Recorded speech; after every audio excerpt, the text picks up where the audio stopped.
Boa noite, Bahia, boa noite, Brasil. Vamos dar início aqui a mais uma etapa, mais uma edição do nosso Papo Sebo nas Canelas. E hoje nós temos aqui o nosso convidado, o nosso amigo, querido amigo Raimundo Bujão, né? E nós vamos tratar aqui sobre essa data importante, que é o 2 de julho, sobre a ótica do povo negro. Bujão, ou Raimundo Bujão, ele é uma pessoa do movimento negro unificado, um dos fundadores, uma liderança que é filósofo, uma pessoa que ajudou a fundar o Partido dos Trabalhadores, é uma pessoa da luta que ajuda a construir a resistência aqui no nosso estado e no Brasil. E Bujão, antes de começarmos a falar sobre o tema do nosso papo hoje, Sebo nas Canelas de hoje, de uma forma mais ampla, gostaria que você falasse, Bujão, sobre a sua relação com o 2 de julho, quando começou a frequentar e percebeu a importância de estar lá nesse evento, Bujão. Boa noite, galera. É um prazer. Obrigado pela oportunidade aqui no gabinete de poder estar conversando com seguidores e amigos do deputado Jacó e do seu programa Sebo nas Canelas. Na verdade, a minha relação com o 2 de julho começa muito cedo. E na verdade, o 2 de julho, na minha infância, eu com 9 anos de idade, já pré-adolescente, minha mãe me levou para o 2 de julho. E foi o meu primeiro impacto. Eu não esqueci o 2 de julho. E logo em seguida, com idade de 11 anos, eu fui estudar no centro da cidade, no colégio Liceu de Artes e Ofício, que era um colégio que foi organizado no final do século XIX pelos operários, e era um colégio interno. Eu chegava de manhã e só saía à tarde. Certo. E em período do 2 de julho, tipo assim, quando chegava o mês de junho, a gente tinha que andar as ruas do centro da cidade ensaiando.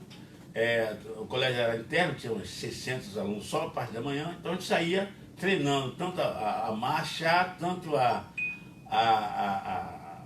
participar da banda, e a gente circulava aquela rua no centro e tal. Então eu fui, na verdade, me envolvendo culturalmente e identitariamente com essa data, e que acabei que eu passei todo ano a frequentar. Quando saí do liceu, veio a adolescência, fui para o colégio estadual, aí o colégio também desfilava o Loma do Júnior, 2 de julho, então foi criando uma relação quase que inseparável dessa data, como outras também que eu acompanho fora desse calendário. Então, assim, a minha relação com o 2 de julho é uma relação antiga. Agradeço em primeiro lugar a minha mãe, porque me despertou. Meu pai não tinha muito essa sacação, mas e na época eu lembro, deputado, que era uma coisa de famílias mesmo. Uhum. Você via, não era, hoje é uma grande festa, mas na época era uma festa cívica, que você via muito mais as famílias com bandeirinhas da Bahia na mão, com bandeirinha do Brasil, e eu fui querendo entender exatamente o que estava por trás. Na verdade era a história da Bahia e a sua relação com a história do Brasil. Tá certo, Bujão.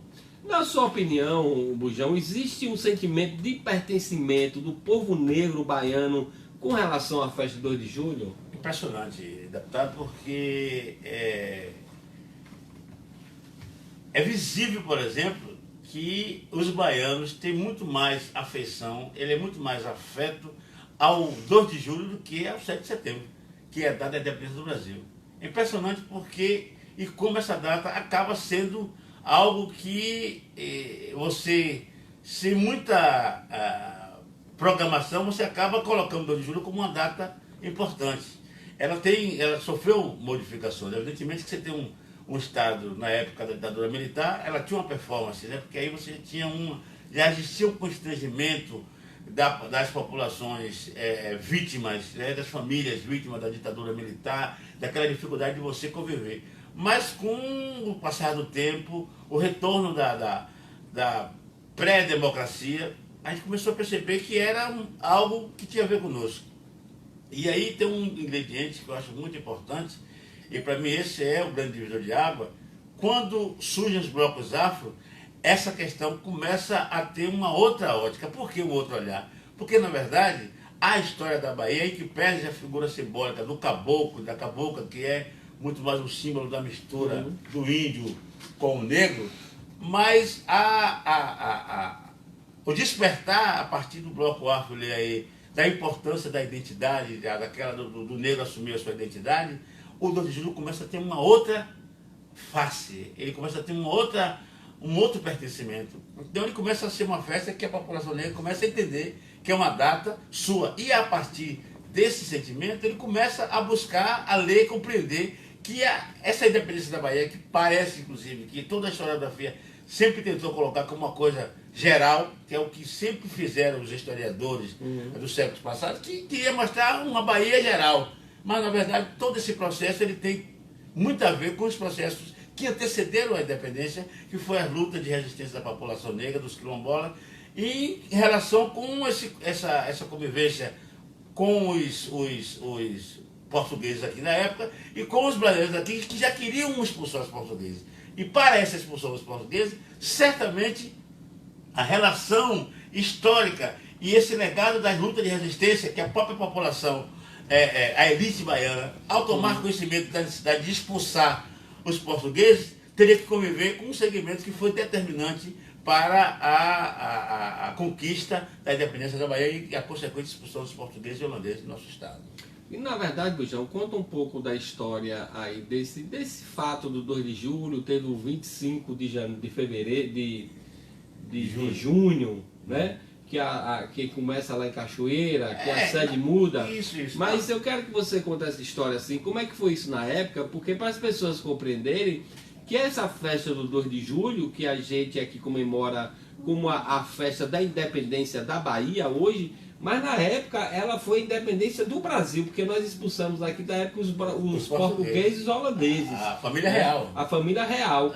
Conta historicamente como é que foi. Na verdade, assim, o episódio, ele não tramar uma luta de se libertar, de se livrar, de construir uma nova ordem política, institucional, não acontece da noite para o dia. Historicamente se fala, os historiadores mais tradicionais fazem um corte, uns de dezembro de 22, o outro de fevereiro de 23, que aí começa a luta da independência, e para alguns historiadores começa em 23, dezembro de 22, ou em fevereiro já de 23, e na verdade deságua na data de 25 em Cachoeira, e lá corre para Salvador com a ideia de fazer a independência com a expulsão geral dos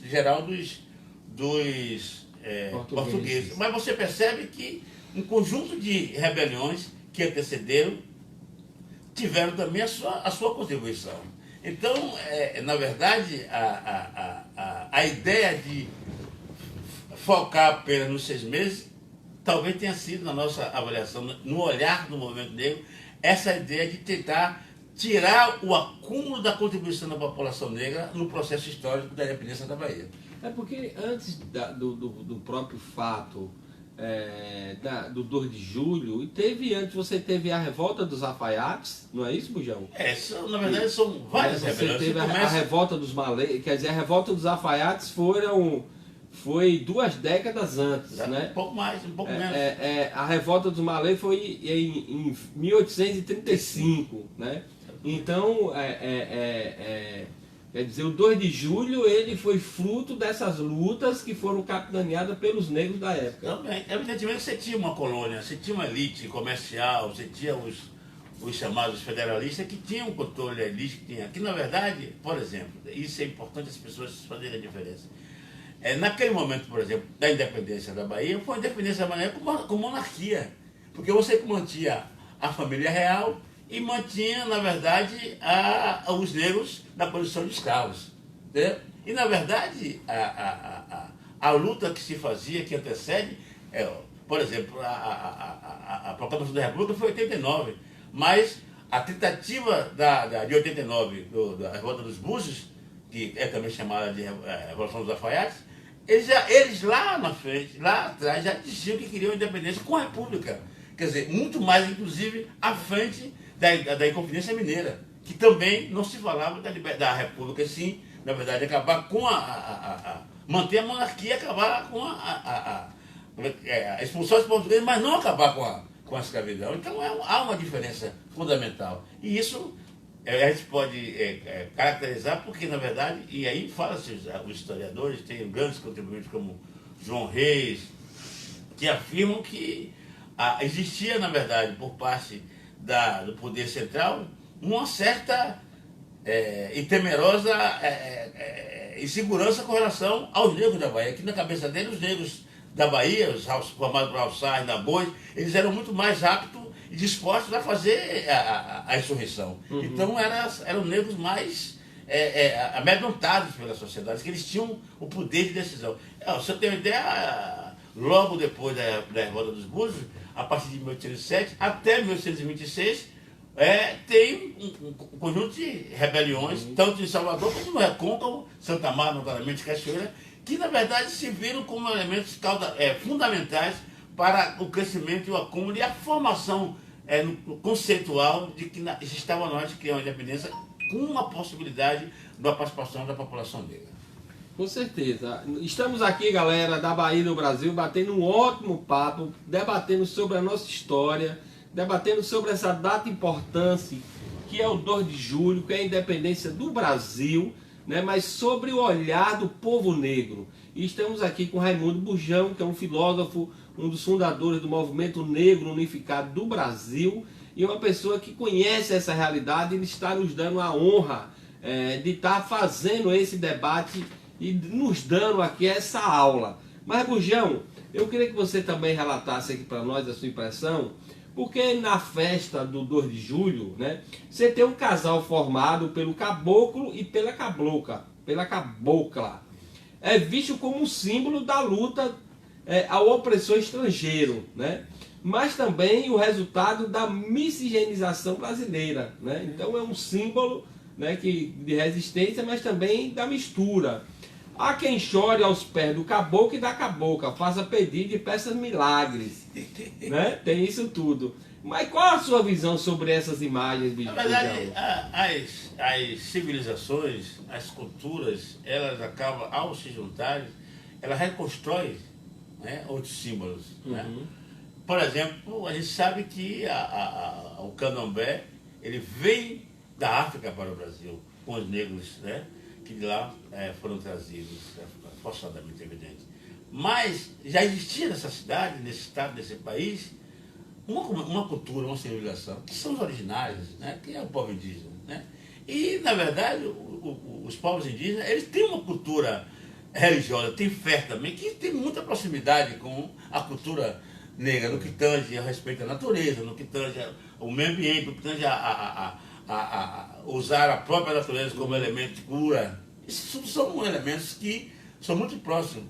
E até para se ter no movimento negro, a gente não entendia na época, como a gente compreende hoje, passava a ideia de que dizia o caboclo que era uma forma de negar a questão racial. Uhum. Na verdade, poderia ser até em parte um pouco desse desejo, mas evidentemente que nós não poderíamos ter uma luta dessa com tamanha importância como a história da independência da Bahia, excluindo o povo índio, né? Porque eles são donos da terra, entendeu? Então acho que, na verdade, foi algo extremamente importante, porque ao mesmo tempo que você valorizou fisicamente, etnicamente, os segmentos, tanto indígena como a população negra, você também estabeleceu uma relação, talvez, de religiosidade que se aproximam e que, no fundo, o candomblé de caboclo é originalmente baiano. É baiano. E isso é uma consequência, o samba de caboclo. E daí você pode observar, inclusive tem muita gente que fica, às vezes, comentando se o samba nasceu ou não na Bahia. A prova disso você pode pegar a partir desses ícones, desses símbolos, que você vai perceber que o samba de caboclo é um samba que só tem na Bahia, começou na Bahia. Então, eu acho que essa coisa de chorar o pé do caboclo também, essa coisa de você também estar ressentido, que está arrependido, como está aqui na Bahia mesmo, é muito comum, o cara que torce por Vitória, ou torce por Bahia, nessa brincadeira polêmica que a gente usa, que se dá, vai para o Campo Grande chorar o pé do caboclo, que é aquela ideia de você dizer assim, ó, meu amigo, quer chorar, vai chorar no pé do caboclo. Mas é um símbolo importante, da religiosidade, porque a religião do candomblé, o candomblé do caboclo é uma coisa genuinamente nossa. E isso para nós é importante. Engraçado, Bujão, e ouvintes, porque é importante esse debate, porque a gente começa a conhecer a história. E essa cidade de Salvador, que é uma cidade eminentemente negra, né, e com certeza índia também, né, pela sua trajetória, Bujão, pelo que você relata, essa Bahia, né, o Brasil e a Bahia que nós temos hoje, deve muito à luta, né, dos negros e dos índios, né? E que pouco é ressaltado isso, né, Bujão? Exatamente. Na verdade, a sociedade dominante, né, a elite dominante brasileira, eles têm, alguns dizem que os portugueses foram burros, eu discordo. Eu acho que os portugueses eles foram tão perniciosos que até hoje as sequelas das mazelas que eles nos impôs, ela perdura. E aí você pode, por exemplo, vamos pegar um fato muito atual, hoje, que a gente não pode fazer história sem fazer um link do passado com o futuro. Uhum. Você tem, por exemplo, uma população negra em Salvador excluída, na Bahia. Você tem, por exemplo, um problema social muito grande, que é a relação, por exemplo, com as drogas, né, com o crime organizado, a droga para lá, o tráfico de drogas, etc. E, na verdade, você tem hoje, por exemplo, um fato inusitável de um tripulante de uma aeronave que estava a serviço da pátria, que foi pego com 39 quilos de cocaína. Quer dizer, você observe que aqui na Bahia, em Salvador, quantas mães, a gente viu recentemente aqui na Assembleia, as mães dando depoimento de como seus filhos são brutalmente assassinados com os argumentos que estavam envolvidos com o tráfico de droga e que mata mãe, mata irmão, mata 1, 2, 3 na família. E você percebe que não tem resposta, como se a responsabilidade das drogas fosse exclusivamente da população negra. Mas eu sempre me perguntei, e eu sempre fiquei na dúvida, e hoje, ou a Força Armada responde a isso com uma certa... primeiro que não é com chavões, é com uma certa responsabilidade. Porque, primeiro, eu nunca ouvi dizer que cocaína chega na Bahia de jegue. E se tem, na verdade, que passar por alfândega, passar por órgãos de fiscalização, tem que ter alguém responsável. Então, se essa, por exemplo, como é que o Rio de Janeiro está tão lastado de arma? Recentemente foi pego 117 armas no vizinho do cara que está aí como presidente. Imagine vocês, 117 fuzis. Você acha que esse fuzil chegou de jegue? Você acha que na fronteira onde esses fuzis passaram tinha civil? Não tinha. Então, ou seja, na verdade a elite brasileira, ela sempre tentou jogar. E aí é importante a gente perceber que com isso, a sociedade dominante, a elite, ela tenta, como diz o ditado, tenta acertar dois coelhos com a cajadada só. Por quê? Porque ao mesmo tempo que nós sabemos que um país que levou 358 anos sob a égide da escravidão e que após esse período, ao invés de fazer como outros países fizeram, como os Estados Unidos, que deu terra para plantar, deu as condições para a população negra se restabelecer na sociedade, aqui no Brasil foi o contrário. No Brasil, especialmente na Bahia da época, ou seja, os senhores de engenho que foram indenizados. Ou seja, nós temos um problema sério de pobreza a partir dessa história, que a gente às vezes não faz esse link. Então, o argumento que a sociedade usa era porque ele está envolvido com droga, e aí matou por isso. E, no entanto, você percebe agora que nós temos que parar para pensar. As drogas não chegam, as armas contrabandeadas não chegam em seu fim de jegue. E como é que sai do Brasil no avião do presidente 39 quilos de cocaína, sem nenhuma fiscalização, sem nenhum controle? Como é que é isso, né, rapaz? A sociedade precisa... E aí eu faço, inclusive, um apelo que as pessoas não vejam isso como time adversário, Bahia e Vitória, São Paulo e Corinthians. Isso é uma coisa para nós analisarmos racionalmente, para podermos, nós termos a capacidade de enfrentar essa chamada guerra contra as drogas. Porque essa guerra contra as drogas é um gozo. A guerra contra as drogas é uma forma do Estado que deve à nação baiana, à população negra e brasileira, a população negra que foi excluída, ele deve uma ressocialização. Como eles não têm projeto para isso, o que é que eles fazem? Eles matam com os argumentos das drogas. E as drogas, realmente, as armas, não chegam no Brasil a partir da população negra. Com certeza, Bujão. Ô, Bujão, eu queria saber aqui, qual é o chamamento que você faria para a comunidade negra estar presente no 2 de julho desse ano? Olha bem, a população negra brasileira, especialmente a baiana, a gente tem, ao longo do tempo, deputado, tentando difundir com os nossos parceiros fora da Bahia a importância de que outros estados entendam a dimensão do significado do 2 de julho na Bahia. E esse ano, em função do processo do golpe que atingiu o nosso país em 2016, que teve seu início em 2013, mas que se consolidou em 2016, é importante que a população negra da Bahia, no dia 2 de julho, vá para as ruas para aproveitar, já que a máscara está caindo, e não é só de uma, a máscara está caindo geral. Você viu agora o Sérgio Moro, que era o tão propalado salvador da pátria, envolvido até, como diz o outro, até o talo de problemas de abuso de autoridade.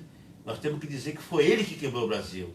Foi ele que permitiu que a economia brasileira cair nessa quebradeira. Vocês têm das 16 maiores empresas brasileiras de construção civil, a indústria pesada de construção civil, 9 estão quebradas. E ele quebrou o Brasil para entregar o país aos gringos, para entregar o nosso petróleo aos estrangeiros, para entregar a economia, para quebrar a indústria naval. Você imagine que a indústria pesada de construção pesada brasileira, ela estava em quase todos os quatro continentes. Hoje, não tem uma empresa brasileira. Quer dizer, você combate a corrupção acabando com as empresas ou prendendo o CPF de quem cometeu a corrupção. E, no entanto, o próprio corrupto é Sérgio Moro, que fraudou a lei, mentiu desde o triplex para poder condenar o presidente Lula para tirá-lo da eleição. Mas nós temos que reverter isso, e 2 de julho o chamamento é esse. Sérgio Moro na cadeia e Lula livre. Tá certo, Bujão. Que papo bacana aqui hoje, galera. Estamos caminhando aqui já para os nossos finalmente, né? Mas, Bujão, eu queria que você falasse também sobre esse projeto Salvador 2020. Eu quero ela. Na verdade, deputado, isso também tem a ver com o 2 de julho. Isso. Eu acho que nós temos que fazer exatamente que as pessoas compreendam que essa luta nossa, ela não tem... Ela não está desvinculada desse processo histórico que nós acabamos de tratar aqui.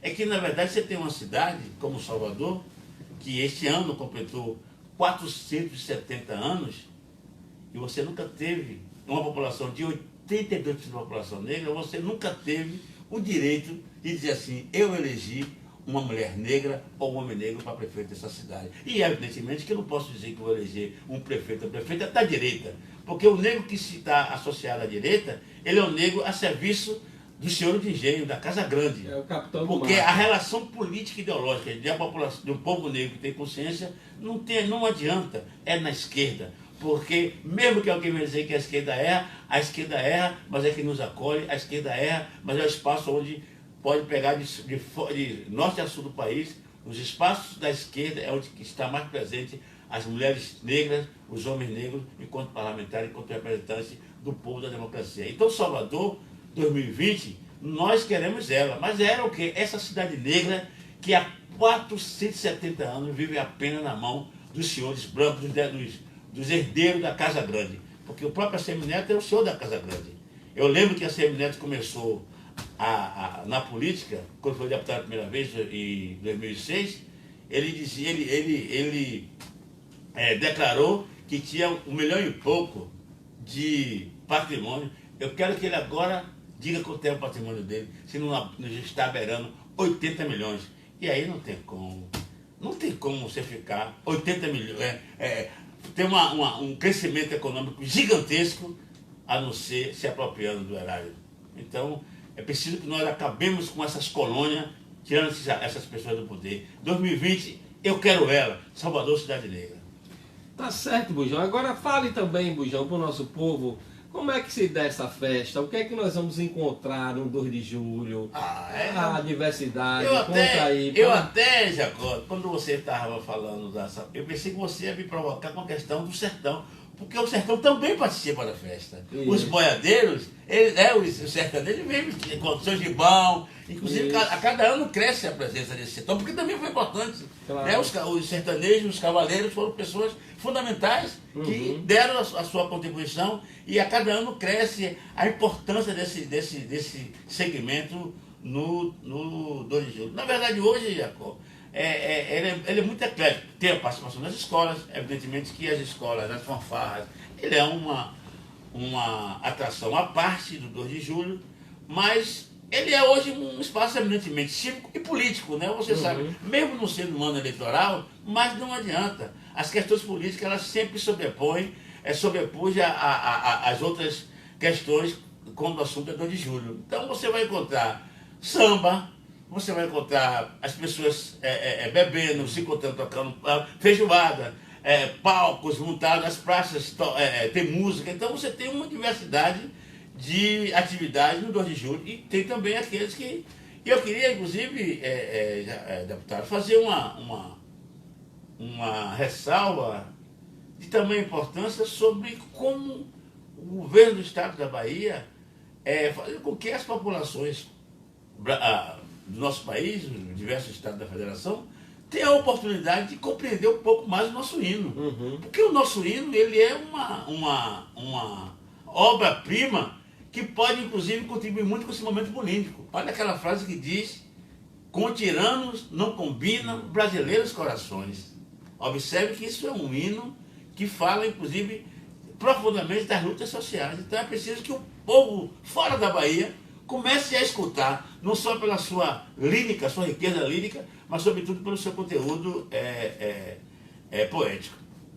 Tiranos aqui na Bahia não tem vez não, galera. Aqui é orgulho de ser baiano e essa festa do 2 de julho é um patrimônio da Bahia, é uma festa importante, é uma festa de muita celebração, né? de muita beleza, de muita diversidade. Mas enfim, Bujão, eu queria que você fizesse aqui para o nosso público as suas considerações finais, falar para o nosso povo, da sua impressão. Diga aí a sua mensagem, Bujão. Nossa mensagem primeiro é que a gente vai, enquanto mandato, enquanto segmento de esquerda, nós vamos estar presentes com força viva no 2 de julho esse ano. Até porque eu tenho toda uma lembrança aqui, ainda como se fosse ontem, que a nossa primeira aparição em Salvador, já você como pré-candidato do PT, foi algo que deixou todo mundo surpreso, né? Foi o pontapé inicial, foi muito marcante o 2 de julho do ano passado, não tenha dúvida. Então, eu tive dali, naquele momento, a sensação de que foi uma largada triunfal e não deu outra, né? Você saiu de 2014, de 1.920 votos, para em 2018, 8.055 votos. Quer dizer, foi um crescimento, E o 2 de julho não pode ficar fora. É por isso que eu digo que o 2 de julho é uma data super importante. E nós estaremos lá, queremos convocar todos aqueles que foram às urnas, votar para Jacó, votar para o nosso governador Rui Costa, que compareça conosco, que vai ser uma grande festa cívica, dia 2 de julho. 7 horas, todo mundo se encontrar ali no posto de gasolina, para sairmos juntos. Isso aí, é isso aí, galera. Venham todos para a Bahia, vamos todos participar do 2 de julho. Vamos engrossar o nosso bloco do Sebo nas Canelas. Um forte abraço. Quero dizer ao nosso povo, vamos aproveitar ainda o São Pedro, que tem ainda que o São João não acabou o São João, mas tem o São Pedro aqui no Nordeste da Bahia. Vamos curtir na paz, no amor e aquele recadinho. Respeite as minas, importunação sexual é crime, galera. Vamos respeitar nossas minas, porque não é não. Dançar agarradinho é bom, mas só se a mina quiser. Um forte abraço e até a próxima semana com o nosso Papo Sebo nas Canelas.